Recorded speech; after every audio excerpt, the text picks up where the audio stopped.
Thank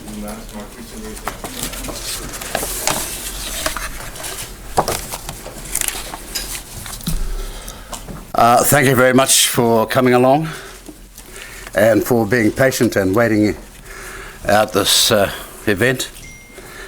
You may not believe it, but I am truly grateful to you that you've turned up. Let's begin by thanking both the National and Labour parties for the manner in which these negotiations have been conducted and the work that they have put into it.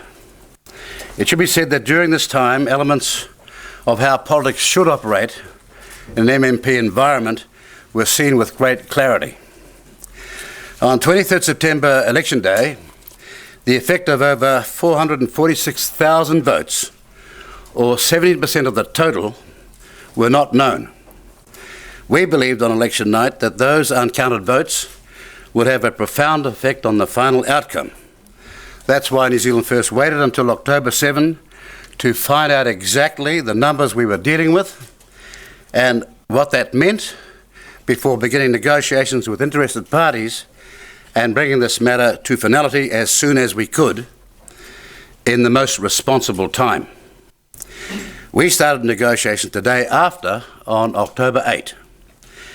We believe that 11 days from start to finish is not too long to wait and stands in stark contrast to the months that it will take the composition of the German government to be known. Germany had an election on the 24th of September, the day after ours. New Zealanders will know the outcome of their election day tonight. The German people will now not know the outcome of their election until December. Now, this is a decision made by New Zealand First, and it's their decision, not that of the leader. Every New Zealand First MP and board member is a witness to that. We consult, and that's been our case and our policy for the last 24 years. Now, personally, I have entered into 2 governmental agreements with Prime Ministers from different parties. We've shaken hands on it, and both those former Prime Ministers have confirmed that as a result of that agreement, I entirely, utterly, totally kept my word.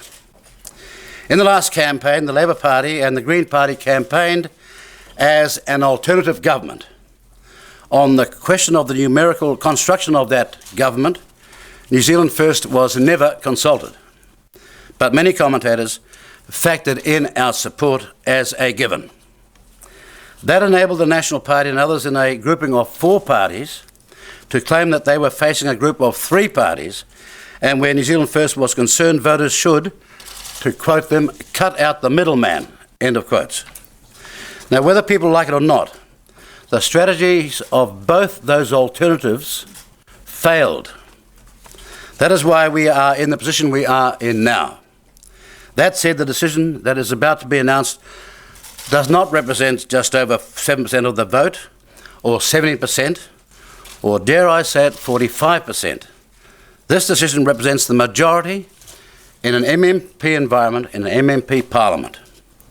The government I was first a member of, for example, had under 40% of the vote and less than 10,000 than the opposition party got in that election. On the agreement we've reached is a summation of the policies that survived the negotiations. I want to stress that. It is a summation of the policies that survived the negotiations. As the song goes, you can't always get what you want. Our negotiations have taken place against a backdrop of changing international and internal economic circumstances which we cannot ignore. We in New Zealand First believe that an economic correction or a slowdown is looming, and that the first signs are already here. In the housing market slowdown, in Reserve Bank and trading banks' nervousness, in the cessation of hot money from abroad, in property ownership concerns, in receding consumer optimism, and in ebbing retailer confidence. There were great risks in whatever decision we made, and despite our having had no influence on these risks, some will attempt, when the looming dangers come, to heap the blame on us. That those blame caricatures are both spurious and misplaced won't stop attempts to misdescribe the cause of these events. That's why we are putting this scenario out front right now, so that such attempts will fail. Awareness of looming consensus has affected our decision. Our choice today relates to how best we mitigate, not worsen, what is coming, we believe, and its impact on as many New Zealanders as is possible.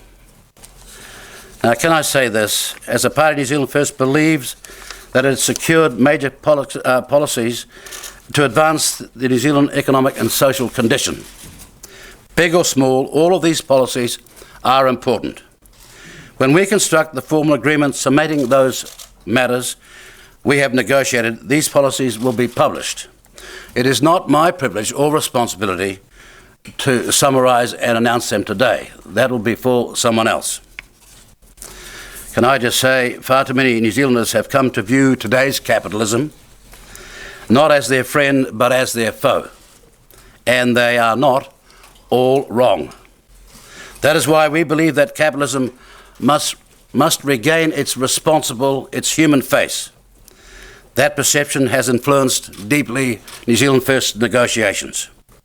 We had a choice to make, whether it was either with National or Labour, for a modified status quo or for change. In our negotiations, both National and Labour were presented with that opportunity, working together, cooperating together for New Zealand. That's why in the end we chose a coalition government of New Zealand First with the New Zealand Labour Party. Thank you very much. Any questions? Mr. Peters, how many portfolios have you got in this new government? Well, it's a sizable list, but some are big and some are small, and it's up to the Labour leader to announce those when we've completed all our negotiations. Do you think the Greens will be signing off on this when we have their meeting with the delegates tonight? Well, that is not my province either. We entered the negotiations with Labour, knowing that they would handle separately the Greens. We were always wanting to be in a coalition government with one party, not more. And that is an answer that I can't give. It has to be given by somebody else. Do you believe the experience of Jacinda Ardern is up to the job of being Prime Minister? Beg your pardon? Do you believe the experience of Jacinda Ardern is up to being Prime Minister? Well, we wouldn't have made the decision if we didn't. What qualities do you believe she'll bring to the job? Well, I think, amongst other things, she exhibited extraordinary talent in the campaign itself, from a very hopeless position to a position where they are in the office of being the next government today. Winston Peters, do you think that this government arrangement and the sort of policies that you have can bring about significant change to the economic structure of New Zealand? Was that the difference by the sounds of your speech? Well, our perception was that the people of this country, regardless of what a lot of people say, did want change. And we've responded to that. And I believe in the affirmative, what you said, is going to happen. That's what we're going to put all our efforts into, to make sure it works, and we get the change that this country believes it needs. Did you call Jacinda Ardern before coming here? No. So she found out through your life? Well, this decision is owed first to the New Zealand people. They are after all the people that put us here, not politicians, the New Zealand voters. Mr. Peters, what role will you have in the coalition government? Can you tell us? Can I tell you? Well, let me just say that any role I've got is in agreement with the Prime Minister if I decided to do it. You have agreed on... Can you tell us what that was? Sorry. Can you tell us what that Well, if I choose to be the Deputy Prime Minister, then that was made clear to me. And if I chose to take certain portfolios, then we would discuss it with the Prime Minister. And I don't want to say which ones those are. What will this mean to exporters in particular who live in the regions? Well, I hope it means that we will start returning to an economy that understands we live or die by exporting, that exporting against GDP has been in decline and that we've got to turn it around. Unless we get far more people, far more successfully, businesses and enterprises and individuals offshore bringing money back to the family in New Zealand, then the slide we are currently on will continue. Will that require a fall in the dollar to achieve, do you think? Well, if you've got every... Now, I've got to tell you that we have not got the Minister of Finance's job, and it's for him to answer those questions. But if the IMF and every other commentator has been saying, including the head of the Reserve Bank, that our dollar's overvalued, then perhaps the political system should respond to it. And they've been saying it for an awful long time. Do you expect a change to the Reserve Bank? Yes, I do. What issues, Mr Peters, are to the forefront of your thinking? What have they been during these negotiations? Well, I think the biggest issue has been this. We heard and we've read many comments about poverty and a changing condition and the concertinaing of wealth in fewer and fewer hands. We wish to address that issue. And it's not an old-fashioned sentiment. We did it hugely in past decades in our great history, and we want to be part of doing it again. What about portfolio areas? I mean, what, not necessarily portfolios, but policy. What policy areas are to the forefront of your mind? Well, regional development is most definitely.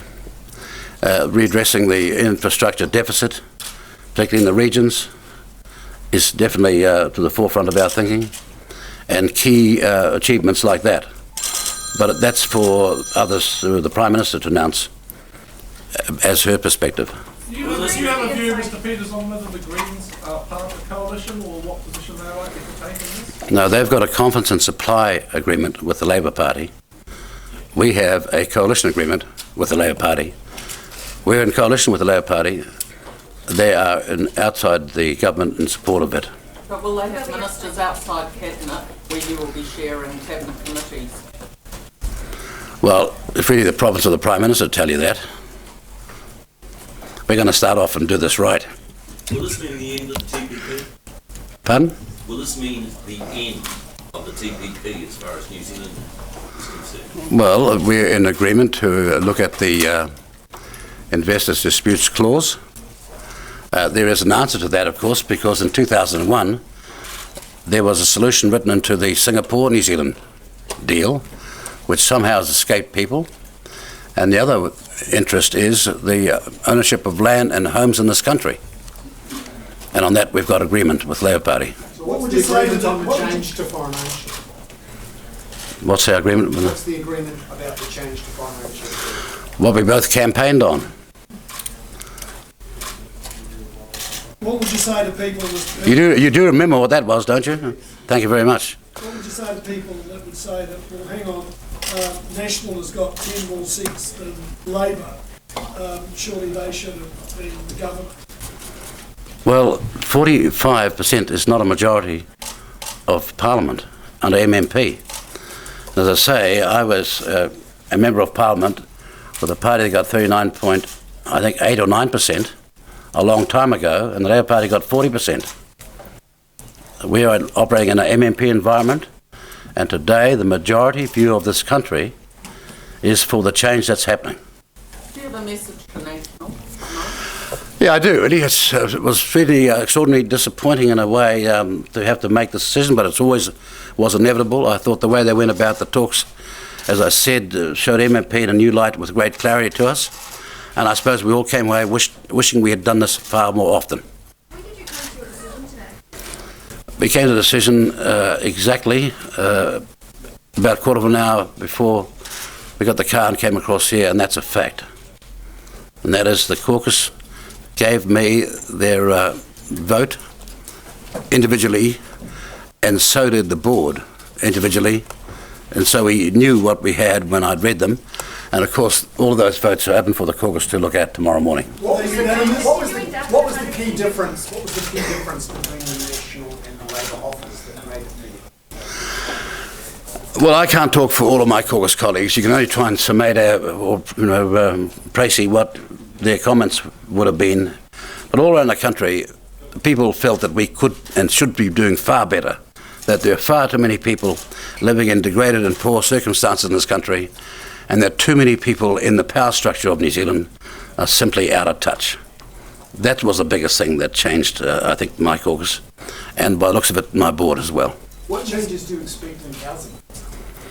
Well, first of all, I'd expect there to be fewer people coming here so that we can begin to handle the demand side, and that we start building 10,000 affordable homes per year, and affordable homes is what we're talking about, which we clarified in the negotiations, that New Zealanders can hope to get on the rung of home ownership as first homeowners far more than has been the case in recent times. And how Well, much the votes in reduction your in migration do you expect? Pardon? How much of a reduction in migration? I think any forward forecasts would see that, and Treasury's been announcing that for a long time, except it's never come to fruition. They've been saying it ad infinitum, maybe as a palliative to those of us who are concerned about it.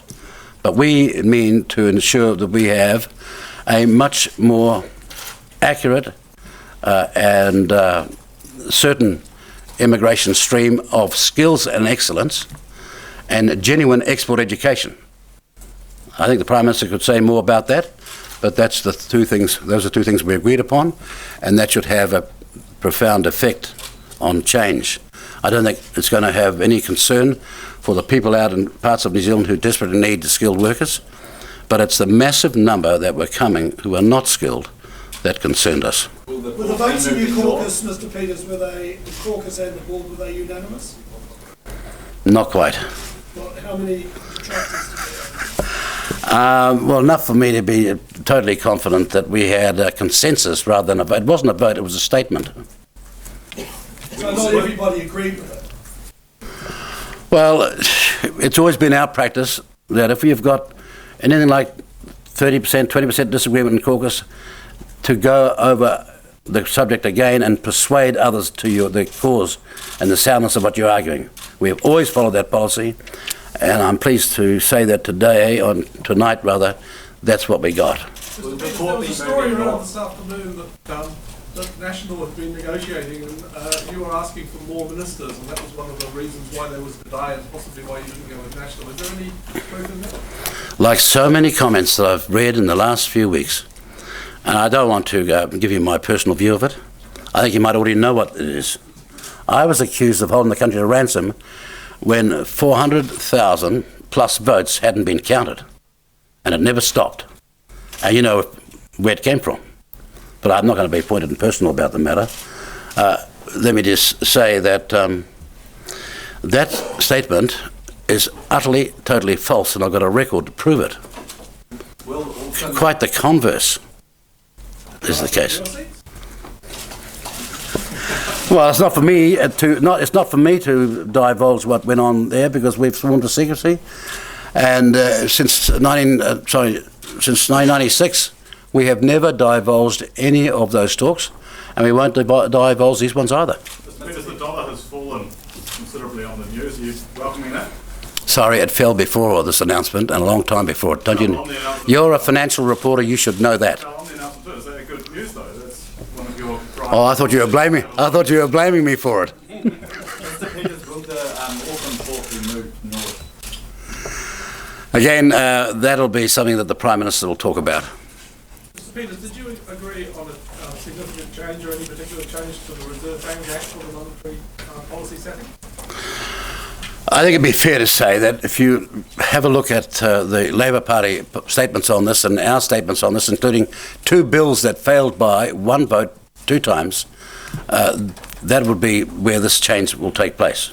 And I'm not letting anything out. So you're talking about making inflation a part of Reserve Bank's, the New Zealand dollar a part of the Reserve Bank's mandate as well, or employment, sorry.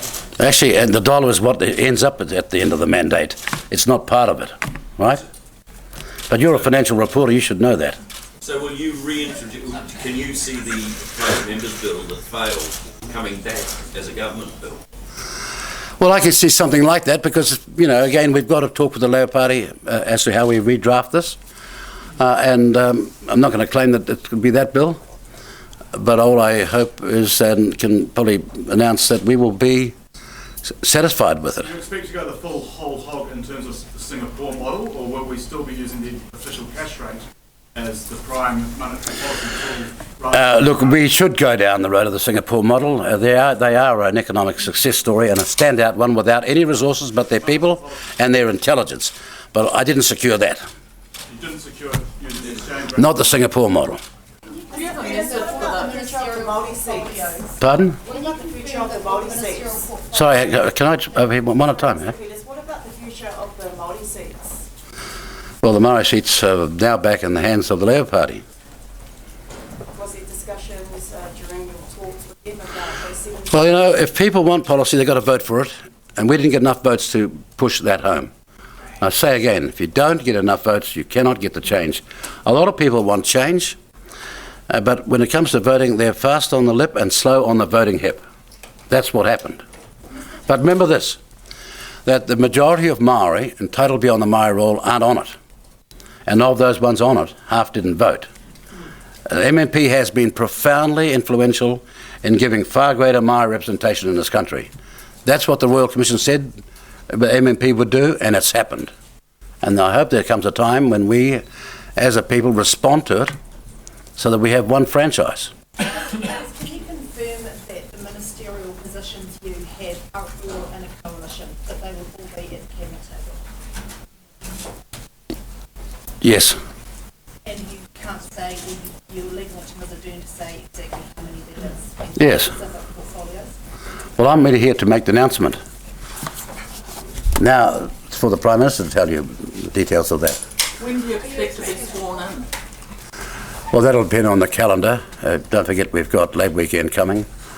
It'll be the normal diary, but well in time to be ready for the next sitting of Parliament. But will you expect to sit down with her to form the next cabinet? Yes, I mean, In the next we've couple of just, well, with all the speed we possibly can.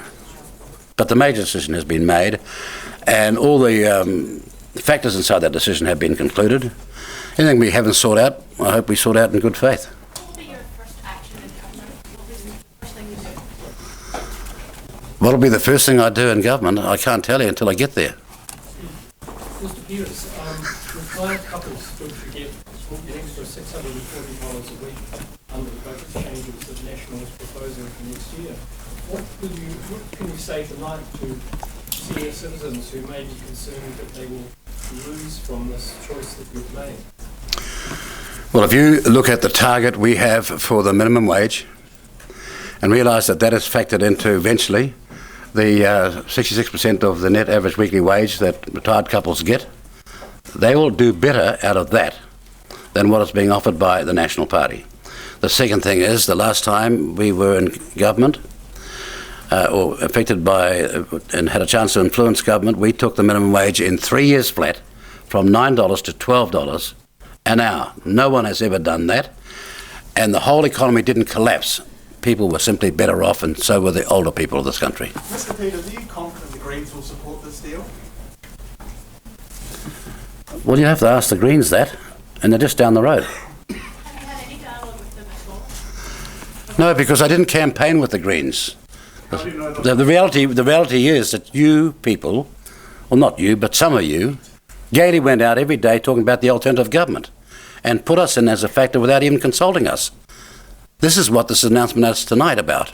While we are not in that position, never were, and had been mischaracterised, and we did and lost a serious number of votes because statements were made that were simply not true.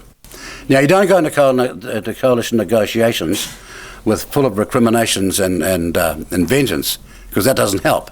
I'm just stating a bare fact. Do you think you will work with them? Sorry? Do you think you'll be able to work with them? Well, some of you people have said I hate the Greens and I hate James Shaw, and I can tell you this for a fact that I have never said privately or publicly a bad word about them. That is a fact. Do you think you can work with them? Well, if you apologise to them for what you've said about me, where they are concerned, then we'll probably get on fine, yes. How do you know they've got a supply and confidence agreement with Labour? You said before. Because the Labour Party told you, and they told me, that they had an arrangement with the Greens, and I trust them to have kept it. Rather than a full coalition, though. Is that what you're saying? But they're not in full coalition. That's the point. This coalition is the Labour Party and the New Zealand First Party coalition. Will you allow any Green MPs to be members of cabinet?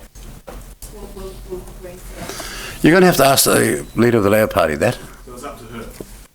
No, you're going to have to ask her for the answer. I know the answer, but for her, because she's spoken to the Greens and has arrangement, the Labour Party with the Greens, to tell you with precision what it is, because she has seen it. I have not. There was allegations during the campaign, or arguments during the campaign, that there was an urban-rural drift split, and that particularly focused on Labor's proposal for a water tax. What have you been able to achieve in terms of the water tax and in terms of the outlook for the rural communities which you represent? Well, when it's announced and when the summation of all our talks is put in a formal document, and that's going to take a few days, but we all have a record of it, you'll know that we have done the best we possibly could for the people out in the rural sector and their concerns. And will they be happy? They should be. What about the arrangements for New Zealand superannuation and the New Zealand Superannuation Fund? What do you expect? Well, the Greens were always going to start contributing to the fund. Sorry, the Labour Party was always going to start contributing to the fund far faster than the National Party. And I can say we have always subscribed to the view that we should never stop making those contributions, because we'd probably be at $53 billion now. And if Treasury thought it was a smart idea, maybe it just was, in this case, a good idea. Is it possible New Zealand First could hold both foreign affairs and defence portfolios? Well, I haven't completed negotiations on that, but it's a possibility, yes. Sorry, you haven't completed negotiations on what role New Zealand First has? Yes, we haven't completed those. We've had a extraordinarily constructive talk, but in the end you've got to say, now look, we don't want to put square pegs into round holes, so to speak, in terms of personalities. If you're going to have associate ministers and what have you, let's make sure they can work together. Let's do some serious work on that before we just make the decision. So that's what we've agreed to do. Are you clear how many portfolios you have done? Yes. Is that 7? Yes. And how many is? You'll have to ask the Labour Party leader. But you've definitely agreed to that, shook hands, as it were. Say? You've definitely agreed to that. I haven't had a chance to tell her formally what I've just told you, but no doubt she's watching television, she saw it. We'll shake hands when we've got the agreement all completed and all agreed upon, and we'll keep our word. So just to be clear, did Bill English find out through the television as well? I was asked by both the Labour Party and National Party would I tell them in advance, and I said I have not even thought of that, but I'll tell you if I do intend to do that, and I didn't. But wouldn't it have been the decent thing to do? To tell the Now look, with respect, the people of this country are the people entitled to know first. They are, after all, who our masters are. It would have been a nice thing to do, but then I probably wouldn't be talking to you and trying to explain things if that had happened. Were National just not willing to budge on policy? Well, if you want to look at why the New Zealand First Caucus took the view it did, when you survey the economic and social condition of this country, our long-term slide down the OECD, and all the statements, for example, of growth, when you factor in the population increase of 2%, growth is less than 1%, and down the bottom of the OECD, in the end you have to face the blunt reality that far too many New Zealand people are going without, and without hope, and without the chance of knowing if they save and work hard, next year will be better. That used to be the condition which made New Zealand great one time, because no matter how tough it was, you knew that it would be better next year. That stopped some time ago, and we want to correct that. Will be watching this quite anxiously. What's your message to them? Say again? The Pike River families will be watching this anxiously. What's your message to them tonight? They will be extraordinarily pleased that the commitment that I made at the beginning of this year is going to be kept. Mr. Peters, if Jacinda Ardern hasn't heard from you other than tonight, right now, do you have a message for her at the moment? Well, I kind of think that the message I put over the airwaves tonight was rather encouraging. What more could I do to make a day a special day? Thank you very much.